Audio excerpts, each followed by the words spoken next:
Xavier जब दुरे नायाब को उसके घर छोड़ आएगा तो नाश्ते की टेबल पे बीजान दुरे नायाब का टॉपिक छेड़ के बैठ जाएंगी कि बहुत ही प्यारी बच्ची थी, मैं तो उसकी वजह से घर में उदास हो गई हूँ, आखिर कहाँ चली गई है। निगार बेगम तो ये टॉपिक अवॉइड करने की कोशिश करती हैं कि कहाँ बीजान को सारा कुछ क्लियर करती रहे कि किस वजह से उसको जाविया ने उसके घर भेज दिया है। लेकिन गजनफर भी महसूस करते हैं और बोल ही देते हैं कि हम सब घर वाले तो मिलके बैठते ही नहीं, 2 वक्त का खाना पहले सब मिलके खाते थे, पर अब जवेरिया मैडम अपनी नींद के हाथों मजबूर होती हैं और आती ही नहीं। तानिया और जुनेद भी दिखाई नहीं देते। जावियर का तो चलो समझ आता है कि वो मसरूफ है, लेकिन बाकी लोग भी अपनी शक्लें तक नहीं दिखाना पसंद करते। ले दे के एक दुरे नायाब ही थी जो हमारे साथ बैठ के खाना खाती थी, और सच बताऊं तो नौकरों के हाथ का खा खा के मैं तो थक ही गया था। दुरे नायाब के हाथों में जायका भी था और उसने जो भी खाने बनाए मुझे बहुत पसंद आए।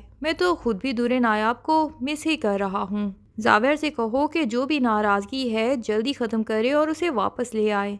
दादी भी हैरान हो जाती हैं कि हैं जावियर और दुरे नायाब में कोई नाराजगी है और नाराज करके अपनी बीवी को वहाँ छोड़ आया है। निगार बेगम तो अपना सर पकड़ लेती हैं कि ये बात सुबह ही सुबह दादी के सामने करने की क्या जरूरत थी। आखिर अब वो जावियर के पीछे पड़ जाएंगी और उसके कान ऐसे भरेंगी कि वो दुरे नायाब को उठा के वापस इस घर में ले आएगा। नाश्ता खत्म होने के बाद कमरे में जाके भी निगार बेगम यही टॉपिक छेड़ लेंगी और गजनफर साहब से कहती हैं कि आपको क्या जरूरत थी बीजान के आगे इतना सब कुछ कहने की। अच्छी खासी उससे जान छूट रही थी।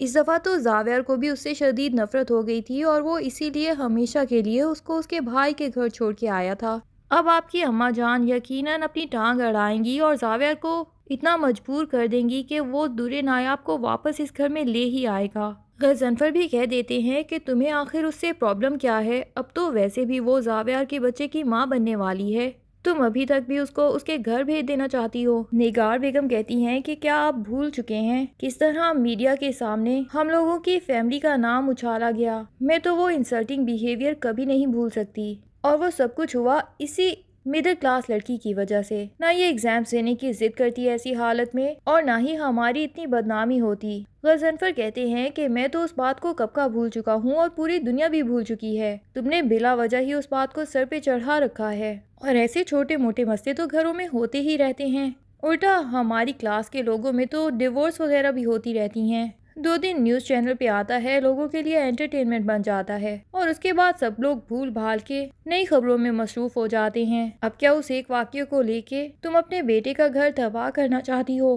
पहले ही तानिया और जुनेद की तो आपस में बनती ही नहीं, उनका पता नहीं क्या बनेगा। इसकी भी तलाक दिलवा दोगी तो क्या ही मशहूरी होगी हमारे बच्चों के रिलेशनशिप्स के बारे में। ये बात तो निगार बेगम को भी माकूल लगती है, और वो यही सोच लेती हैं कि जहां मीडिया एग्जामिनेशन हॉल में दुरे नायाब के पीछे पहुंच गया था, कहीं डिवोर्स तक बात आन पहुंची, तो वो लोग तो ये खबर खुद ही मीडिया में जाके बताएंगे और हमारी कितनी बदनामी हो सकती है। तभी वो भी डिसाइड कर लेती हैं कि अब वो बीजान को नहीं रोकेंगी। जावियर अगर दुरे नायाब को वापस इस घर में लाना चाहता है तो ले आए। इनफैक्ट निगार बेगम खुद भी दुरे नायाब को दिल से नापसंद नहीं करती, लेकिन ये तानिया ही है जो कि सबके दिलों में दुरे नायाब की इतनी बुराइयां कर करके उसका इतना नेगेटिव इमेज बना चुकी है कि सबको ही महसूस होने लगा है कि वो इस लड़की से जान छुड़वाना चाहते हैं। अब तो उसकी कोशिशें इतनी कामयाब हो गई थी कि बिलाखिर जावियर खुद ही जाके उसको उसके घर छोड़ आया।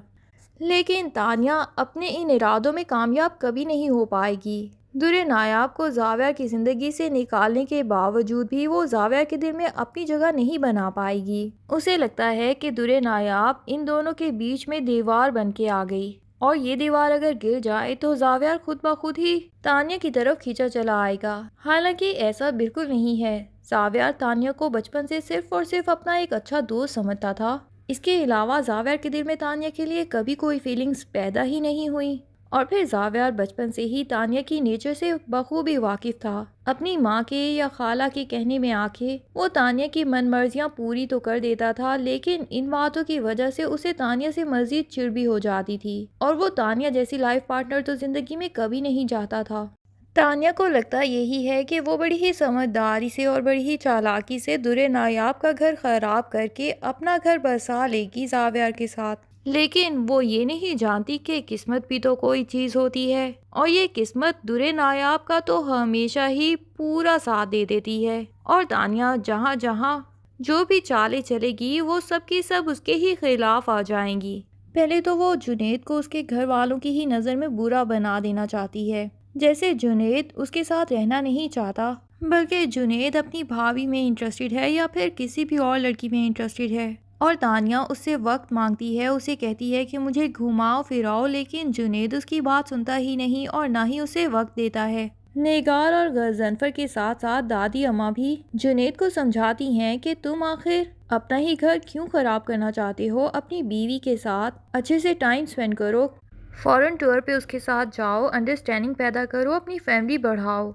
अब जुनेद इन सबको कैसे समझाए कि वो तो ऐसा ही चाहता है। वो तो तानिया के साथ वाकई दिल से मोहब्बत भी करने लगा है और उसके साथ अपनी फैमिली भी बनाना चाहता है, लेकिन ये तानिया ही है जो कि जुनेद के साथ बिल्कुल घर बसाना नहीं चाहती। अब उसके साथ मसला क्या है ये तो जुनेद भी नहीं जानता, लेकिन जल्द ही तानिया की दुरे नायाब के खिलाफ चली गई चालों की वजह से सारे के सारे घर वालों के सामने तानिया का पोल भी खुलने वाला है। तानिया बड़ी चालाकी से जमीला को कन्विंस कर लेगी कि तुम ये जहर दुरे नायाब को किसी न किसी जूस में मिला के पिला दो। जमीला पहले तो साफ ही इनकार कर देती है कि तानिया बीबी 100 इख्तलाफात अपनी जगह, लेकिन दुरे नायाब बीबी एक तो इतनी जालिम भी नहीं कि उनकी जान ही ले ली जाए।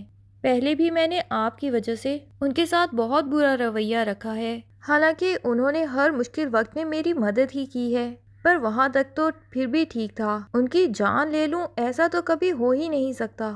मैं भी बाल बच्चेदार हूँ, इतना एहसास तो मैं दिल में रखती हूँ, पर तानिया जमीला से यही कहेगी कि जान लेने को कौन कह रहा है। इन मेडिसिन से तो सिर्फ और सिर्फ उसके बच्चे की जान जाएगी, और फिर तुम यकीनन ये काम करना चाहोगी क्योंकि इसकी अच्छी खासी रकम मिलने वाली है तुम्हें। तानिया 10 लाख नगद ही जमीला को जब हाथ में पकड़ाएगी तो वो देख के तो जमीला की आंखें चुंधिया जाएंगी और वो ये जानलेवा काम करने के लिए भी तैयार हो जाएगी।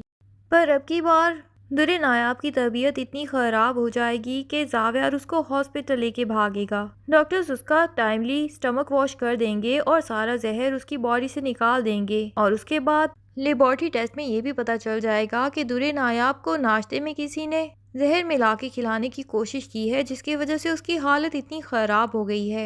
अब तो जावियर को भी बहुत ज़्यादा तशवीश होगी कि आखिर ऐसा कौन है मेरे घर में जो कि दुरे नायाब की जान ही ले लेना चाहता है। वो तो इतनी मासूम है कि किसी के साथ कभी पंगे भी नहीं किए, फिर आखिर उसके जान का दुश्मन कौन हो सकता है जिसने ये भी परवाह नहीं की कि वो मेरे बच्चे की माँ बनने वाली है। जावियर इस बार किसी को भी छोड़ने वाला नहीं, और वो दिल में तय कर लेता है कि अगर दुरे नायाब मुझे ये सब बातें पहले से बता रही थी तो इसका मतलब है कि इनमें वाकई ही सच्चाई थी और मुझे दुरे नायाब की बातों पे यकीन कर लेना चाहिए था। लेकिन मेरी ही गलती की वजह से दुरे नायाब आज यहाँ पे पड़ी है, और वो खुद से वादा करता है कि अब जिसने भी ये काम करने की कोशिश की है मैं उसे पूरी सज़ा दिलवाऊंगा, फिर चाहे वो मेरी माँ ही क्यों ना हो। और वो इस मामले की पूरी तहकीक करवाएगा, जिसके बाद तानिया की सच्चाई सबके सामने आने वाली है। लेकिन तानिया की सच्चाई सबके सामने आने के बाद क्या होगा, ये सब जानने के लिए ड्रामे की नेक्स्ट एपिसोड्स का इंतज़ार कीजिए। तब तक के लिए अल्लाह हाफिज़। वीडियो पसंद आए तो लाइक एंड कमेंट ज़रूर कर दें और चैनल को सब्सक्राइब करना ना भूलिए। Thank you.